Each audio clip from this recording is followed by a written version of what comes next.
तो दोस्तों मैं एक बिग अनाउंसमेंट करता हूँ कि जब हमारा चैनल मोनेटाइज हो जाएगा तब मैं अपना फेस रिवील कर दूंगा। तो जल्दी से जल्द हमारे चैनल को मोनेटाइज करने के लिए अपना सपोर्ट दें और शेयर करके हमारा साथ दें।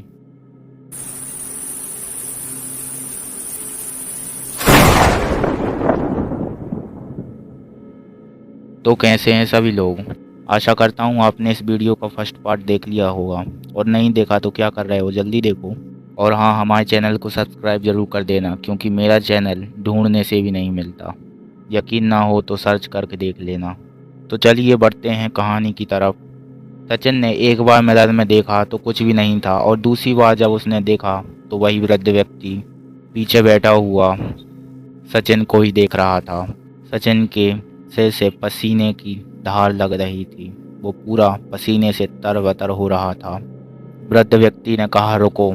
सचिन के तुरंत ही रोंगटे खड़े हो गए और जल्दी से रिक्शा रोका।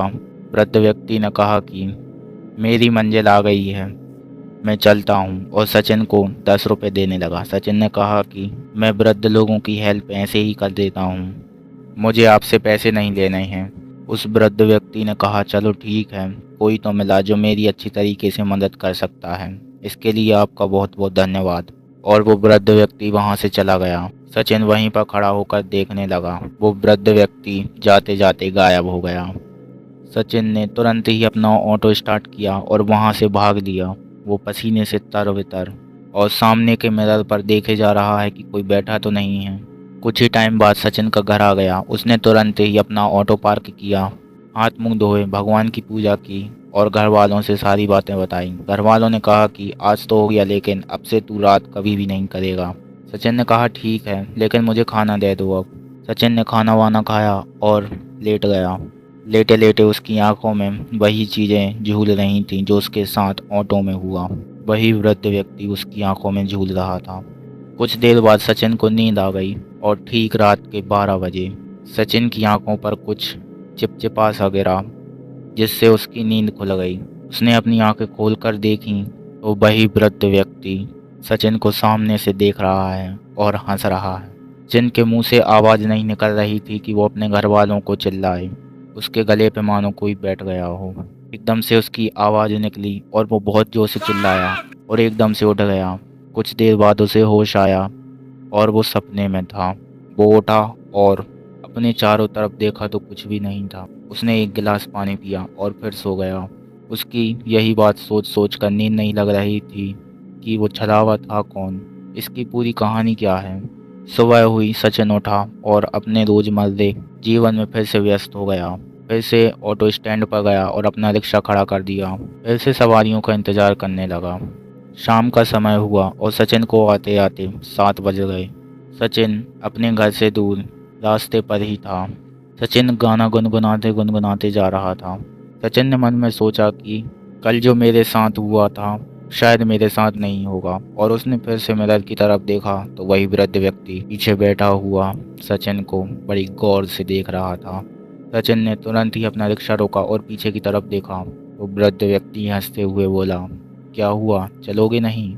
सचिन के रोंगटे खड़े हो गए और फिर से पसीना की धार उसके सिर से उसके गाल तक बह गई। सचिन ने ऑटो स्टार्ट किया और चला दिया और चल दिया। आसपास कोई व्यक्ति भी नहीं था जिससे कि वो मदद मांग सके। उसके दिमाग में कुछ भी नहीं चल रहा था। बस यही चल रहा था कि कुछ समय बाद ये बोलेगा कि रुक जाओ, और मैं रुक जाऊंगा, इससे पैसे भी नहीं लूँगा और सीधा भगा दूंगा अपने घर की तरफ ऑटो। सामने 2 रास्ते आ गए। एक रास्ता वो था जिस रास्ते से कल सचिन आ रहा था। दूसरा रास्ता उसके घर की तरफ था। इनके घर का रास्ता सीधा था, वो भूतिया रास्ता दाएं तरफ था। वृद्ध व्यक्ति ने कहा कि दाएं तरफ ले लो। सचिन ने कहा, मैं आपको यहीं पर रोक देता हूँ, यहाँ से पैदल चले जाना, 2 मिनट का रास्ता है आपका। वृद्ध व्यक्ति ने जोर से चिल्लाते हुए कहा कि दाएं ले लो। सचिन ने अपनी कड़ी हिम्मत की और सीधा चल दिया अपने घर के रास्ते की तरफ। वृद्ध व्यक्ति जोर जोर से चिल्ला चिल्ला कर कह रहा है कि दाएं ले ले, लौट चल, जहाँ से आया था वहीं पर चल और दाएं मुड़ जा। सचिन तेजी से अपना रिक्शा भगा रहा था। अचानक से सचिन का घर आया और उसने ब्रेक लगाया तो देखा कि उसके ब्रेक फेल हो गए हैं और वो सीधा जा रहा है। आसपास कोई भी नहीं जिससे कि वो मदद मांग सके। सामने एक पेड़ था जिससे टकराकर वह रिक्शा टूट फूट गया और सचिन बेहोश हो गया। और जब सचिन की आंखें खुली तब वो उसी रास्ते पर था जहां पर कल उसने उस वृद्ध व्यक्ति को बैठाया था।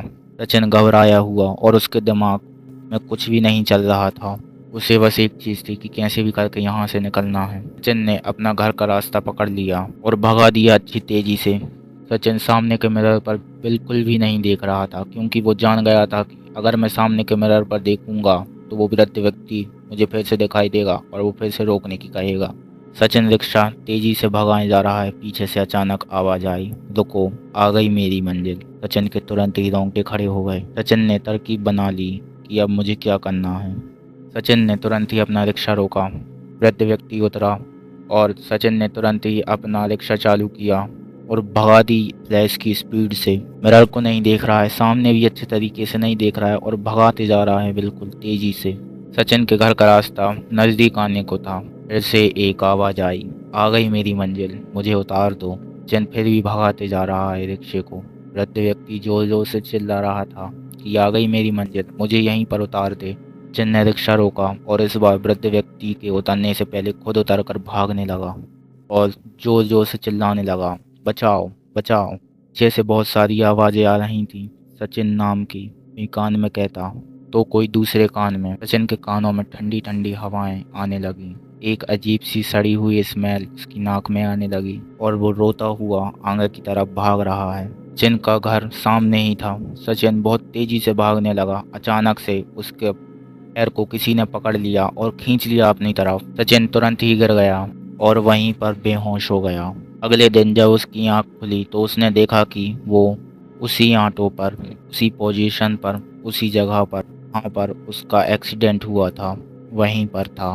अभी सुबह के 4 बजे थे, इसीलिए कोई व्यक्ति वहाँ से नहीं गुजरा था। सचिन ने तुरंत अपना ऑटो स्टार्ट किया और अपने घर की तरफ ले लिया। उसने अपना दरवाज़ा खटखटाया और उसके छोटे भाई ने दरवाज़ा खोला और कहा कि आप इतनी रात तक कहाँ पर थे? मम्मी पापा आपको ढूंढने के लिए गांव में गए हैं। सचिन के माथे से खून निकल रहा था और छोटे भाई ने कहा कि आपके माथे से ये खून क्यों निकल रहा है? सचिन ने कहा अभी बैठने तो दे, फिर बताऊंगा। वो हड़बड़ाहट में जाकर बैठा और छोटे भाई ने माता पिता को फ़ोन भी लगा दिया। जब वो दोनों आ गए और जब उन्होंने पूछा सचिन से कि क्या हुआ था, तब सचिन ने सारी कहानी बताई।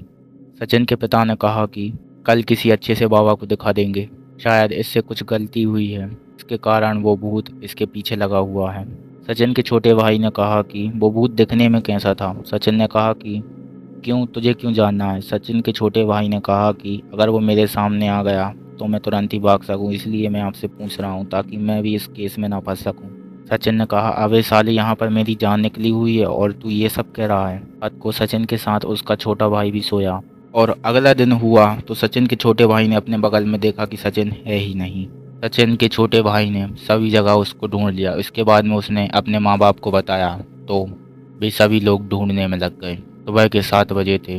सारे आस पड़ोस में पूछा गया, सभी ने कहा कि हमें नहीं पता और सभी लोग ढूंढने लगे। आस पड़ोस के सभी लोग जंगल की तरफ चले गए और एक आदमी उसी रास्ते की तरफ गया जहां पर सचिन ने उस वृद्ध व्यक्ति को पहली बार देखा था और देखा कि वहां पर कोई डेड बॉडी पड़ी हुई है। उसने उसको गौर से देखा तो वो सचिन की ही थी। उसने सभी लोगों को बुलाया। उसके माता पिता जोर जोर से रोने लगे और छोटा भाई भी आंखों से आंसू पोंछ रहा था। सचिन के होंठ गायब थे, उसके सिर्फ दांत थे। उसकी आंखें की पलकें किसी ने उसकी आंखें की पलकें काट दी थी उस वृद्ध व्यक्ति ने। उसके गटे बाहर की तरफ निकले हुए। उसका फेस तो पहचान में ही नहीं आ रहा था, लेकिन थोड़ा गौर करने के बाद ही पहचान में आया था। तब जाकर उसने बुलाया था। उसका फेस बिल्कुल ऐसा था कि जैसे मानो कोई बूढ़ा हो, उसके गालों में झुर्रियाँ पड़ी हुई थी। और हमारी कहानी यहीं पर ख़त्म होती है। तो दोस्तों, आपको मेरी कहानी कैसी लगी कमेंट में लिखकर ज़रूर बताएं और अपना ऐसा ही सपोर्ट हमारे साथ बनाए रखें और इस सपोर्ट को थोड़ा बढ़ाना भी है जिससे हमारा चैनल मोनेटाइज हो जाए।